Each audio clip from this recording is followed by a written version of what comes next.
नमस्कार, मेरा नाम है समित चौधरी और मैं हाजिर हूँ हिंटर काइफेक फार्म पर घटी हुई घटनाओं और वारदात की कहानी के दूसरे हिस्से को लेकर।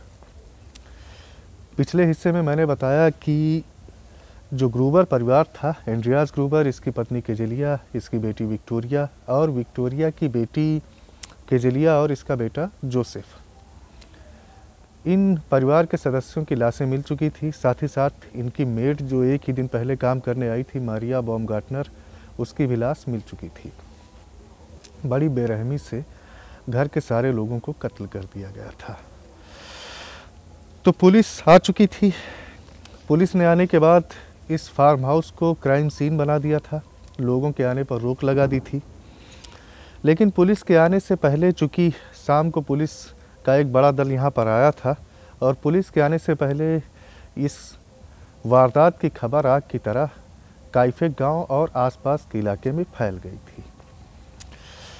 तो कई लोग इस घटना को देखने के लिए यहाँ पर जमा हो गए थे हिंटर काइफेक फार्म पर पुलिस के आने से पहले, और इन लोगों ने चीज़ें भी हटाई थी, चीज़ों को इधर उधर किया था, लाशें भी हटाई थी, इधर उधर की थी। क्राइम सीन के सुरागों को काफ़ी हद तक इन आने वाले लोगों ने बर्बाद कर दिया था। कई लोग यहाँ पर आ गए थे जिसकी वजह से पैरों के निशान कोई मदद करने वाले नहीं थे, फिंगरप्रिंट भी कोई मदद करने वाले नहीं थे। घर के अंदर का भी काफ़ी सामान था जो इन लोगों ने इधर उधर किया था। खैर, पुलिस को अपना काम करना था, तो पुलिस ने फिर जांच आगे बढ़ाई। अब जो पहला काम किया जाना था वो था पोस्टमार्टम। तो पोस्टमार्टम करने के लिए एक फिजिशियन जिनका नाम जोहान बैप्टिस्ट था, इनको बुलाया जाता है और लाशें मिलने के अगले दिन ये बाड़े में लाशों का पोस्टमार्टम करते हैं। पोस्टमार्टम करने के बाद जो नतीजे इन्होंने निकाले वो ये थे कि संभवतः गैती या कुल्हाड़ी से इन सभी लोगों की जान ली गई है। शनिवार की रात इन सबको मारा गया है और सबके सर पर एक एक बार ही प्रहार किया गया है। जो विक्टोरिया की बेटी थी, 7 वर्षीय केजेलिया, वो सबसे आखिर तक जिंदा रही थी। मारे जाने के कई घंटे बाद तक वो जिंदा रही थी। इस बीच वो अपने परिवार की लाशों के साथ पड़ी रही थी और उसने अपने बाल भी नोचे थे। तो ये सारी चीज़ें फिर निकल कर सामने आई थी। तो पहला शक गया लूटपाट करने वालों पर। इधर से निकलने वाले कारीगरों से पूछताछ की गई, इस इलाके में घूमने वाले भिखारियों से पूछताछ की गई, काइफेक के आसपास के रहने वाले, गांव में रहने वाले लोगों से पूछताछ की गई। लेकिन फिर ये जो हिंटर काइफेक फार्म था, इसमें से पैसों की एक बड़ी राशि बरामद होती है, जिससे इस थ्योरी को, लूटपाट की थ्योरी को खारिज कर दिया जाता है। ये पैसे जहाँ पर रखे थे तो लूटपाट करने वाला कोई भी इंसान बड़ी आसानी से इन पैसों को लेकर जा सकता था। लेकिन अब ये जाहिर हो गया था कि लूटपाट के इरादे से इन कत्ल को अंजाम नहीं दिया गया है। जबकि पहले माना जा रहा था कि शायद कोई लूटपाट करने आया हो और परिवार के किसी सदस्य ने उसे देख लिया हो, जिसकी वजह से फिर उसने सबकी जान ले ली। अब जब दूसरी बातें निकल कर सामने आई, उनमें यह था कि कत्ल करने के बाद कातिल इसी घर में रुका था और ये जो 4 दिन का वक्त था, इस बीच उसने जो घर में ब्रेड रखी हुई थी, सारी ब्रेड खा ली थी, पेंट्री से मीट काटा था और सबसे अजीब बात यह थी कि उसने जानवरों को चारा भी खिलाया था। वो एंड्रियास ग्रूबर के बिस्तर पर सोया था, उसके जूठे बर्तन और खाना बनाने के बर्तन भी यहाँ से मिले थे। जांच में फिर सामने आया कि एंड्रियास ग्रूबर, इसकी पत्नी केजेलिया, बेटी विक्टोरिया और विक्टोरिया की बेटी केजेलिया, ये एक एक कर बाड़े में गए थे और कातिल बाड़े में मौजूद था। उसने एक एक करके इनकी जान ली थी। ये लोग एक एक करके बाड़े में जा रहे थे और कातिल वहाँ पर एक एक करके प्रहार करता चला जा रहा था। तो ये माना गया कि शायद जानवरों के चिल्लाने की वजह से ये लोग बाड़े में गए हैं। इनको लगा कि शायद कोई चोर जानवरों को चुराने आया है या कुछ ऐसा, इसकी वजह से ये गए, या फिर कोई आवाज़ इनको ऐसी गई हो बाड़े से जिसकी वजह से घर वाले आकर्षित हुए इस बाड़े की तरफ। लेकिन जब इस थ्योरी को टेस्ट किया गया तो सामने ये आया कि जो बाड़ा बना हुआ था और जो घर था, तो बाड़े से जानवरों की आवाज़ घर तक पहुंच ही नहीं पा रही थी। जानवर चाहे जितना चिल्लाएं लेकिन इनकी आवाज़ घर में सो रहे लोगों तक नहीं पहुंच रही थी, नहीं पहुंचने वाली थी। तो फिर ये हुआ कि कातिल किसी तरह इनको यहाँ पर लाया, लेकिन कैसे लाया, ये एक बड़ा सवाल था। ऐसा माना जा रहा था कि कातिल किसी भी तरह से इनको लुभा कर या कोई उसने चाल चली थी जिसकी वजह से ये लोग एक एक करके यहाँ बाड़े में आते जा रहे थे, लेकिन ये क्या था ये पता नहीं चल पाया। जो कुत्ता था घर का, उसका भी बर्ताव अजीब था। जैसा मैंने बताया था कि वो आने जाने वाले लोगों पर बहुत ज़्यादा भौंकता था, काफ़ी ज़्यादा उग्र स्वभाव का था। लेकिन इस रात कुत्ता भी नहीं भौंका था, एक बार भी ये कुत्ता नहीं भौंका था। और जब कातिल इन 4 दिनों में घर में रहा था तो इसने कुत्ते को खाना भी खिलाया था। कुत्ते की दाईं आँख के पास एक छोटी सी चोट मिली थी और कुत्ते को कोई नुकसान नहीं हुआ था। तो ये जो भी था ये खाना बनाकर यहाँ पर खा रहा था। लाशें पड़ी हुई थी, नौकरानी की लाश उसके बेडरूम में, बच्चे की लाश उसके पालने में, और बाकी जो लोग इनकी लाशें बाड़े में। लेकिन ये बड़े आराम से यहाँ पर रह रहा था, खाना बना रहा था, जानवरों को चारा खिला रहा था, कुत्ते को भी ये इधर उधर खोल कर बांध रहा था, बाकी सारे काम यहाँ पर ये कर रहा था। अब पुलिस ने फिर सस्पेक्ट की लिस्ट बनाई। तो जो पहला शक गया वो गया लॉरेंस स्लिटनबार की तरफ। लॉरेंस स्लिटनबार वही आदमी था जिसने अपने बेटों को भेजा था यहाँ पर पता लगाने के लिए, और फिर वो 2 लोगों को साथ लेकर यहाँ पर आया था, और उसके बाद फिर ये लाशें मिली थी। तो अब ये जो परिवार था ग्रूबर परिवार भी ऊपर से देखने पर सामान्य लगता था, लेकिन इसके गहरे राज थे। 1915 में एंड्रियास ग्रूबर और इसकी बेटी विक्टोरिया ग्रूबर को सज़ा हुई थी। ग्रूबर को 1 साल की सज़ा हुई थी, विक्टोरिया को 1 महीने की सज़ा हुई थी। इन दोनों का क्राइम ये था कि ये दोनों इंसेस्ट इनका था, इनके बीच अवैध संबंध थे दोनों के बीच, बाप और बेटी के बीच, और ये क्राइम था जिसकी वजह से इन दोनों को सज़ा हुई थी। जो विक्टोरिया का बेटा था छोटा जोसेफ, 2 साल जिसकी उम्र थी, तो गांव के लोग ये मानते थे कि जोसेफ का पिता भी विक्टोरिया का पिता है। तो विक्टोरिया को भी सज़ा हुई थी, लेकिन तथ्य ये बताते हैं कि विक्टोरिया का दोष नहीं था इस संबंध में। और इस घटना को जिसने रिपोर्ट किया था वो आदमी ये लॉरेंस स्लिटनबार ही था। अब लॉरेंस स्लिटनबार जो था इसका भी एक अलग कहानी थी। लॉरेंस स्लिटनबार के संबंध भी विक्टोरिया से थे।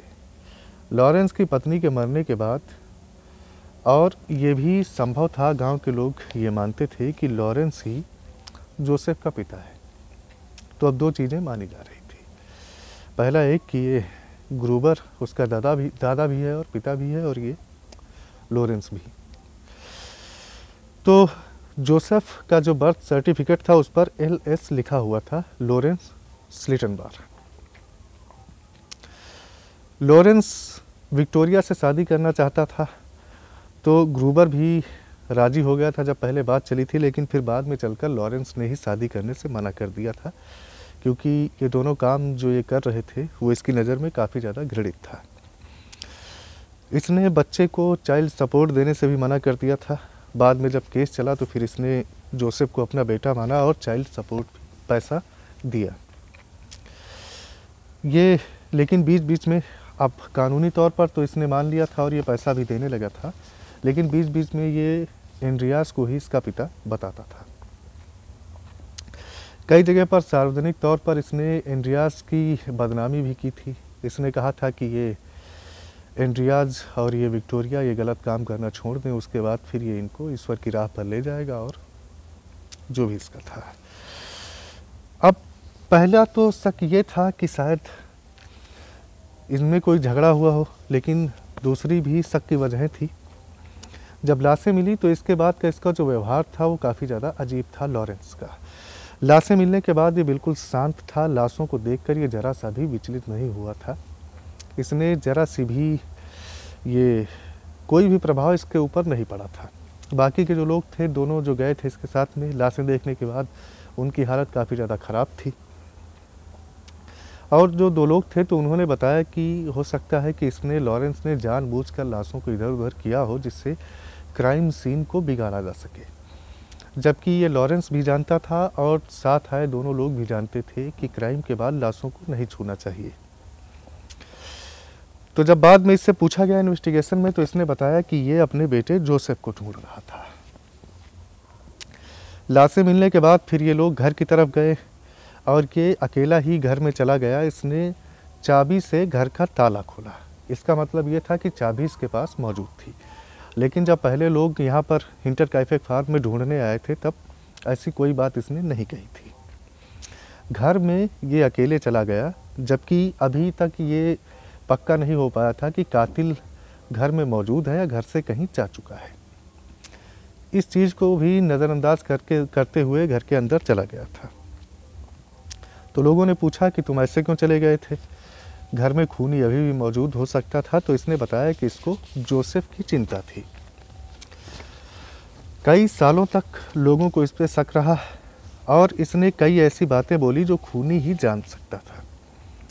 गांव के एक टीचर जिसका नाम हांस ब्लेगर था, इससे बातचीत के दौरान इसने फिर बताया था 1927 के कुछ समय में इसने बताया था कि खूनी लाशों को बाड़े की मिट्टी में दफन करना चाहता था, लेकिन ज़मीन बर्फीली थी जिसकी वजह से वो मिट्टी नहीं खोद पाया और अपने इरादे में कामयाब नहीं हो सका। तो लोगों को लगा कि ये बात इसको कैसे पता है कि बाड़े की मिट्टी बर्फीली थी। लेकिन फिर लोगों ने सोचा कि अब ये गांव के ज़्यादा दूर तो है नहीं, आसपास है, हर जगह की मिट्टी बर्फीली होती है। तो ये सोचकर फिर इसने शायद दिमाग लगाकर ये बात कही हो। और ये भी बात थी कि जो विक्टोरिया थी ग्रूबर की बेटी, वो इससे चाइल्ड सपोर्ट के पैसे मांग रही थी और इसकी आर्थिक हालत ठीक नहीं थी। इसे लेकर विक्टोरिया और लॉरेंस में झगड़े भी होते रहते थे। इन दोनों का भी अफेयर चल रहा था। विक्टोरिया का जो बाकी काम था वो तो था ही, इससे भी इसके संबंध थे। तो इसे होकर लेकर दोनों में झगड़ा भी होता रहता था। कत्ल के दिन भी इन दोनों में झगड़ा हुआ था, लॉरेंस और विक्टोरिया में। लेकिन लंबी जांच चली और उसके बाद भी दोष सिद्ध नहीं हो पाया, क्योंकि पुलिस को ये लगता था कि ये लॉरेंस 5 लोगों को मारने के लायक नहीं है और अब इसकी शादी हो चुकी थी। घटना के दिन ये अपने घर में ही था। 1941 में इसकी मौत हो गई। अब दूसरा शक गया कार्ल गैब्रियल पर। और ये जो शक की थ्योरी है ये अपने आप में काफ़ी ज़्यादा अजीबोगरीब है। एंड्रियास ग्रूबर की जो बेटी थी वो विधवा थी, उसका पति मर चुका था। उसके पति का नाम था कार्ल गैब्रियल। कार्ल गैब्रियल एक सैनिक था और प्रथम विश्व युद्ध के दौरान दिसंबर 1914 में मारा जा चुका था, लेकिन इसकी लाश कभी भी नहीं मिली थी। हिंटरकाइफे के लोग फिर बाद में सोचने लगे, काइफेक गांव के लोग बाद में फिर सोचने लगे कि ये जो कत्ल थे कार्ल गैब्रियल ने ही किए थे और कार्ल गैब्रियल कभी मरा ही नहीं था। उसके मरने की खबर तो आई थी, लेकिन वाकई में असलियत में वो जिंदा था। वो जंग से बचकर हो सकता था कि भाग आया हो और उसके यहाँ आने के बाद फिर उसे जोसेफ के बारे में पता चला, क्योंकि जोसेफ तब पैदा हुआ था जब वो जंग पर था। 5 साल के लिए वो जंग पर गया हुआ था। तो उसे फिर विक्टोरिया और एंड्रियास के बारे में पता चला और फिर लॉरेंस से संबंधों के बारे में भी उसे पता चला, जिसकी वजह से कार्ल गैब्रियल गुस्से से भर गया और ये गुस्सा उसका इतना ज़्यादा बढ़ गया कि उसने घर के सभी लोगों को बेरहमी से मार डाला। द्वितीय विश्व युद्ध इस घटना के कई साल बाद, लगभग 20 साल बाद द्वितीय विश्व युद्ध जब ख़त्म हुआ 1945 में, तो श्रोबेनहाउसन क्षेत्र के कुछ बंदियों को सोवियत की कैद से आज़ाद किया गया। इन बंदियों को अपनी सज़ा पूरी करने से पहले ही आज़ाद कर दिया गया था और इन्हें आज़ाद करने वाला जो अफसर था वो जर्मन बोलता था और ख़ुद को वो हिंटरकाइफे का कातिल बताता था। कुछ कैदी बाद में अपनी बात से पलट गए, लेकिन लोगों को लगता था कि कार्ल गैब्रियल ही ये अफसर था, क्योंकि ये रूस जाने की बात किया करता था। लोगों की थ्योरी ये थी कि इसने किसी मरे हुए सैनिक की पहचान चुरा ली थी और यहाँ हिंटरकाइफेक में कत्ल करने के बाद ये दूसरी पहचान लेकर अपनी ज़िंदगी बिता रहा था। कई लोगों ने जो काइफेक गांव में रहने वाले थे, इन्होंने कत्ल के पहले और कत्ल के बाद कार्ल गैब्रियल के हुलिये से मिलता जुलता हुआ एक आदमी गांव के आसपास और जंगलों में घूमता आवारागर्दी करता हुआ देखा भी था। गैब्रियल जो था, इसके जो प्रथम विश्व युद्ध में इसके कई सैनिक साथी थे, उनसे भी इंटरव्यू किए गए तो उन्होंने बताया कि इस बात में कोई सच्चाई नहीं है। उन्होंने फ्रांस में 1914 में सेल अटैक के बाद कार्ल गैब्रियल को देखा था, जब वो बेजान पड़ा हुआ था, उसकी लाश पड़ी हुई थी। लेकिन फिर भी लोगों को भरोसा नहीं हुआ और बड़े लंबे अरसे तक लोग मानते रहे कि ये कार्ल गैब्रियल ही था कातिल। तीसरा जो सस्पेक्ट थे वो थे गंप ब्रदर्स, एडोल्फ और एंटोन गंप। एडोल्फ गंप को 9 अप्रैल के दिन ही सस्पेक्ट की लिस्ट में शामिल कर लिया गया था। इसकी भी जांच की गई, लेकिन जांच में इसके ऊपर भी दोष साबित नहीं हो पाया। 1951 में इसकी जांच फिर से शुरू करी गई। जांच शुरू करने की वजह ये थी कि इन दोनों की एक बहन थी जिसका नाम था क्रिजेंसिया मेयर इसका नाम था। इसने मरने के समय बताया था कि इसके दोनों भाई ही हिंटरकाइफेक के कातिल थे। तो इसके बताने के बाद एंटोन को हिरासत में लिया गया, लेकिन एडोल्फ 1944 में ही इसकी मौत हो चुकी थी। 1954 में लंबी पूछताछ और जांच करने के बाद एंटोन को भी छोड़ दिया गया, साबित नहीं हो पाया। चौथे जो इसके सस्पेक्ट थे वो थे कार्ल एस और एंड्रियाज एस। सन 1971 में घटना से लगभग 50 साल के बाद एक महिला सामने आती है। वो पत्र लिखती है और पत्र में ये बताती है कि जब ये 12 साल की उम्र की थी तो इसके घर पर एक महिला आई थी और उसने इसकी माँ को बताया था, आने वाली महिला ने, कि इसके बेटे कार्ल एस और एंड्रियाज एस ही हिंटरकाइफेक के कातिल हैं और उन्होंने सारे लोगों को मारा था। एंड्रियाज को अफसोस था कि उसका एक पॉकेट नाइफ हिंटरकाइफेक फार्म पर गिर गया था। 1923 में जब ये फार्म गिराया गया तो यहाँ पर एक पॉकेट नाइफ मिला, लेकिन जो घर की पुरानी नौकरानी थी क्रेसेंस रेगर, इसने बताया कि पहले भी इसने ऐसा पॉकेट नाइफ फार्म पर देखा था। इसके बाद वो जो महिला, इन दोनों की माँ, उसने फिर आगे चलकर खुद को आग लगाकर अपनी जान दे दी। अपनी रसोई में उसने आग लगा ली थी। पांचवा जो इसका सस्पेक्ट था उसका नाम था पीटर वीबर। ये आदमी आया, एक जोसेफ बेट्स नाम का आदमी था। तो उसने बताया, ये जोसेफ बेट्स था, ये पीटर वेब के साथ एक कमरे में रहा करता था। अब जोसेफ बेट्स ने बताया कि बीवर ने इसको एक बार बताया था दूर जंगलों के किनारे बसे हुए एक फार्म के बारे में, जिसमें एक बूढ़ा आदमी अपनी पत्नी, बेटी और 2 बच्चों के साथ रहता है। तो इसने बताया कि वहाँ पैसा लूटने का काफ़ी अच्छा अवसर है। लेकिन जब जोसेफ बेट्स ने मना कर दिया तो उसके बाद फिर पीटर बीवर ने इस बारे में कोई भी बात नहीं की कभी। छठा जो इसका सस्पेक्ट था वो था बिचलर ब्रदर्स और जॉर्ज सीगल। अब इनकी भी एक अलग कहानी है। जो पुरानी मेड थी क्रेसेंस रेगर, जिसने इस घर को हॉन्टेड बताया था और वो छोड़कर चली गई थी काम, तो उसका मानना था कि एंटोन और कार्ल बिचलर, ये दोनों सगे भाई थे। इन दोनों भाइयों ने इन कत्ल को अंजाम दिया था। एंटोन जो था, ये आलू की खेती करने के समय यहाँ पर काम किया करता था और फार्म के बारे में इसको हर चीज़ की जानकारी थी। अब इसका स्वभाव ही अजीब था। ये एंटोन रातों में मेड क्रेसेंस रेगर की खिड़की को खटखटाता था और अंदर आने के लिए कहता था, लेकिन क्रेसेंस इसको अंदर नहीं आने देती थी क्योंकि उसको संबंध इससे नहीं बनाना था। तो कई बार क्रेसेंस रेगर ने मना किया इसको, ये लगा रहा। लेकिन फिर एक दिन इसको गुस्सा आ गया और इसने सबको जान से मारने की धमकी दी। इसने कहा कि ये मेड को भी मार डालेगा और परिवार के सभी लोगों को मार डालेगा।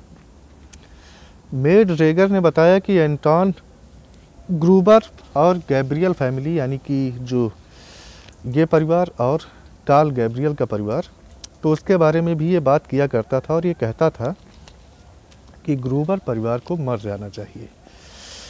गांव के कुछ लोगों के अनुसार ये जो था कार्ल बिचलर, ये हिंटर काइफेक पर लूट की योजना बना रहा था और इसने कई बार गांव में बात करी थी कि एंड्रियास को मारना पड़ेगा, जिससे सारी औरतें डर जाएंगी और लूटपाट हो जाएगी। एक बार इसने मेड ने एंटोन को खिड़की के द्वारा किसी से बात करते हुए सुना, जब ये इस फार्म पर रहकर काम कर रहा था। तो इसको लगा कि इसका भाई कार्ल है। तो मेड का मानना था कि एंटोन और कार्ल बिचलन ने जॉर्ज सीगल के साथ मिलकर काम किया था। जॉर्ज सीगल भी फार्म पर रह चुका था और काम कर चुका था और ये जानता था सीगल भी कि ग्रूबर परिवार के पास बहुत ज़्यादा पैसा है। नवंबर 1920 में इस जॉर्ज सीगल ने इस फार्म में चोरी भी की थी, छोटी मोटी कुछ सामान चुराए थे। सीगल ने स्वीकार किया कि उसने, जब बाद में इससे पूछताछ हुई तो उसने कत्ल में इस्तेमाल की जाने वाली जो कुल्हाड़ी थी या गैंती, उसका हत्था बनाया था और वो ये भी जानता था कि इस गैंती को बाड़े में कहाँ पर रखा जाता है। लेकिन इन पर भी कार्ल और जॉर्ज सीगल और एंटोन, इन पर भी दोष कभी साबित नहीं हो पाया। सातवें जो इसके सस्पेक्ट थे वो थे थीलर ब्रदर्स। थीलर ब्रदर्स ये दोनों छोटे मोटे चोर थे, चोरियां किया करते थे। मेड रेगर ने बताया कि एक रात जोसेफ थीलर इसकी खिड़की के पास खड़ा था और ग्रूबर परिवार के बारे में काफ़ी ज़्यादा सवाल पूछ रहा था और उसने सेखी बघारते हुए ये भी बताया था कि वो जानता था कि कौन से कमरे में कौन सोता है और इनके पास बहुत ज़्यादा पैसा है। जब ये बात कर रहा था मेड से, तो इसके साथ कोई एक अजनबी भी था, लेकिन उसको मेड पहचान नहीं पाई थी। आठवां इसका सस्पेक्ट था पॉल मुलर, एक लेखक। बाद में बिल जेम्स, इन्होंने अपनी एक किताब लिखी जिसका टाइटल था the man from the train, में लिखा गया था कि एक पॉल मुलर नाम का जर्मन प्रवासी भी हिंटर काइफेक का हत्यारा हो सकता था। ये पॉल मिलर एक सनकी हत्यारा था, कई कत्ल इसने किए थे, एक सीरियल किलर भी था। इसकी आदत थी कि ये एक परिवार चुनता था जो बाहर रहता हो रिहायशी इलाके से, और फिर उस परिवार के सभी लोगों को ये एक एक करके मार डालता था। मैसाचुसेट्स में एक पूरा परिवार इसने मार डाला था बड़ी बेरहमी से, और इस मैसाचुसेट्स में हुई वारदात का ये पॉल मुलर इकलौता सस्पेक्ट था। कई और भी इसने कत्ल किए थे, कई और घरों में पूरे के पूरे परिवारों को इसने मार डाला था। इसके जो मारने का तरीका था वो भी ये था कि ये किसी कुल्हाड़ी या ऐसे ही किसी हथियार से वार करता था और जान ले लेता था। मारने के बाद ये लूटपाट नहीं करता था, लाशों को एक के ऊपर एक रख देता था और लाशों को ये इधर उधर भी खिसका कर ले जाता था। अब ये इसके सस्पेक्ट हो गए थे। अब एक अजीब वारदात और हुई कि 1927 में एक आदमी वाइडनहाफेन में आधी रात के समय गुजर रहा था। यहाँ से कुछ दूरी पर वाइडनहाफेन पड़ता था, तो वहाँ से ये आदमी गुजर रहा था।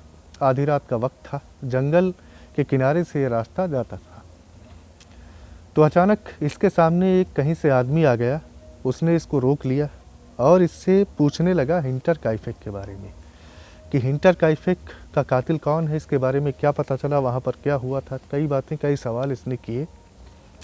तो जो बताना था इस आदमी को, ये डर भी गया था क्योंकि इसका व्यवहार जो था वो बड़ा ही अजीब था, एक सनकी और पागल की तरह से लग रहा था। तो जो आदमी था उसने सवालों के जवाब देता गया इसको। जब पूरी बातचीत हो गई तो उसके बाद फिर ये आदमी अचानक से चिल्लाया कि यही हिंटर काइफेक का कातिल है, इसने ही सारे लोगों को मारा है, और ये चिल्लाने के बाद बड़ी तेज़ी से ये जंगल में भाग गया। अब ये आदमी कौन था ये दोबारा से नहीं पता चल पाया, ये आदमी दोबारा दिखाई भी नहीं दिया। तो कई लोग मानते थे कि ये आदमी कोई और नहीं था बल्कि ये कार्ल गैब्रियल ही था, जिसकी मानसिक हालत ठीक नहीं थी और वो पागलों की तरह कत्ल करने के बाद जंगलों में और आसपास के इलाकों में भटक रहा था। अब जब मेड की लाश मिली थी तो इसकी लाश अपने बेडरूम में मिली थी। मेड का जो बेडरूम था ये रसोई के पास में बना हुआ था। एक दिन पहले ही ये मेड अपने काम पर आई थी, लेकिन अजीब बात ये थी जब इसकी लाश मिली तो इसकी लाश को चादर से ढका हुआ था। अजीब बात ये थी कि मेड ने अपने पूरे कपड़े पहने हुए थे और इसने जूते भी पहने हुए थे, इसका सामान भी थैले में रखा हुआ था। तो अब जब पहले घर के लोगों की लाशें मिली थी तो उनकी लाशों में भी कपड़ों का ये अंतर था। जो एंड्रियास ग्रूबर था इसने शाम के वक्त के कपड़े पहने हुए थे, और जो केजेलिया थी शायद 2 लोगों ने शाम के वक्त के कपड़े पहने हुए थे और 2 लोगों ने रात के कपड़े पहने हुए थे। तो इसका मेड का जो सामान था ये थैले में रखा हुआ था, इसने जूते पहने हुए थे और कपड़े भी इसने पूरे पहने हुए थे। अब ये जब बात सामने आई तो फिर ये सोच में लोग पड़ गए कि आखिर इसने आने के बाद अपने सामान को बाहर नहीं निकाला था, या फिर उस शाम को घर में ऐसा कुछ हुआ था जिसकी वजह से ये खुद भी अब आगे यहाँ पर नहीं रुकना चाहती थी और यहाँ से चली जाना चाहती थी, इसलिए अपने सामान को इसने बांधा था। तो अब वही बात थी, हांटेड वाली बात यहाँ भी आई। कई लोगों का मानना था कि ऐसी कुछ भूतिया घटना हुई थी, कई लोगों का मानना था कि ऐसा कोई लड़ाई झगड़ा बड़ा तेज़ हो गया था। लेकिन अब ये बात भी पक्के तौर पर नहीं थी कि ये जाना चाहती थी या नहीं जाना चाहती थी। जाने के बाद ही इसने सामान अपना बाहर नहीं निकाला था। ये सब कुछ हो गया था, लेकिन कत्ल का जो औजार था वो अभी तक नहीं मिला था। ग्रूबर परिवार की लाशों को बिना सर के ही दफन कर दिया गया, क्योंकि इनके सरों को क्लेरवोयेंट भेजा गया था जांच के लिए। इनके शरीरों से इनके सरों को काटा गया था। जो यहाँ पर पोस्टमार्टम करने वाला था उसको ये था कि आगे पता लगे कि कुछ जानकारी मिले। ये अपने तौर पर अब इसकी काबिलियत इतनी नहीं थी कि ये पता लगा पाता, तो सरों को फिर भेजा गया था। अब वहाँ से जो जानकारी आई वो ये आई कि कत्ल 2 लोगों ने किए थे, क्योंकि कत्ल करने का जो घाव था या जो भी था वो ऐसी सुराग दे रहा था कि कत्ल करने में 2 लोग शामिल थे। 1923 में इस हिंटर काइफेक फार्म को गिरा दिया गया, और क्योंकि गिराने का जैसा मैंने बताया कि लोगों को काफ़ी ज़्यादा ये मानसिक पीड़ा दे रहा था। जब भी वो इसके सामने से गुजरते तो उनको फिर जो यहाँ पर हुआ था वो याद आ जाता, और इस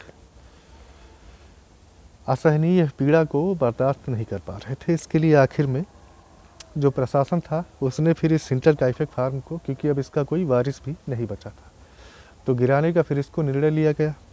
1923 में गिरा दिया गया। गिराने के समय अटारी में से जो घर की अटारी थी इसमें खून से सनी एक गैंती मिली, इसमें एक बोल्ट भी निकला हुआ था। ये वही औजार था जिससे इन सारे कत्लों को अंजाम दिया गया था। ये जो बोल्ट निकला हुआ था इसका निशान भी था, तो ये मान लिया गया कि यही मर्डर वेपन है। घर गिराया जा चुका था। लोग लंबे अरसे तक इस वारदात को, इस घटना को भूल नहीं पाए। इस घटना के बारे में लोगों की अलग अलग धारणा है। जितने भी इसके सस्पेक्ट थे तो तमाम लोग किसी एक सस्पेक्ट को कातिल नहीं मानते हैं, तमाम लोग हैं। और भी इसके तमाम कातिल निकल कर सामने आए। कई लोग ऐसे भी निकल कर सामने आए जिन्होंने खुद को कहा कि वो हिंटर काइफेक के कातिल हैं, बाद में पलट गए। कई लोगों ने बताया कि वो ऐसे लोगों से मिले जिन्होंने खुद को हिंटर काइफेक का कातिल बताया। तो बड़ी लंबी इसकी जांच चली। कई बार केस को रीओपन भी किया गया। 1954 तक तो खैर इसकी जांच चली ही। 2007 में कुछ विद्यार्थी थे जिन्होंने इसके ऊपर अपने हिसाब से जांच की। नई जो तकनीकें विकसित हुई थी, डीएनए वगैरह, इनकी जांच लेकर मदद लेकर जांच की। जांच करने के बाद इन्होंने नतीजे निकाले, लेकिन नतीजों को ये इन्होंने बताया कि इन्हें ये पता तो चल गया है कि कातिल कौन था, लेकिन इस बात को इन्होंने कभी भी जाहिर नहीं किया इन विद्यार्थियों के ग्रुप ने, क्योंकि इनका मानना था कि ये जो कातिल था ये अब ज़िंदा नहीं बचा है और इसके जो परिवार के लोग हैं तो उनकी काफ़ी ज़्यादा बदनामी हो जाएगी। इसकी वजह से इन विद्यार्थियों ने कातिल का नाम उजागर करने से मना कर दिया था। और भी तमाम लोग हैं आज भी जो इस केस के बारे में लगे रहते हैं, पढ़ते रहते हैं, रिसर्च करते रहते हैं, जानकारी इकट्ठा करते रहते हैं। जहाँ पर कभी हिंटरकाइफेक फार्म हुआ करता था वहाँ पर एक आज छोटा सा स्मारक है और बाकी वहाँ पर कुछ भी इस समय नहीं है।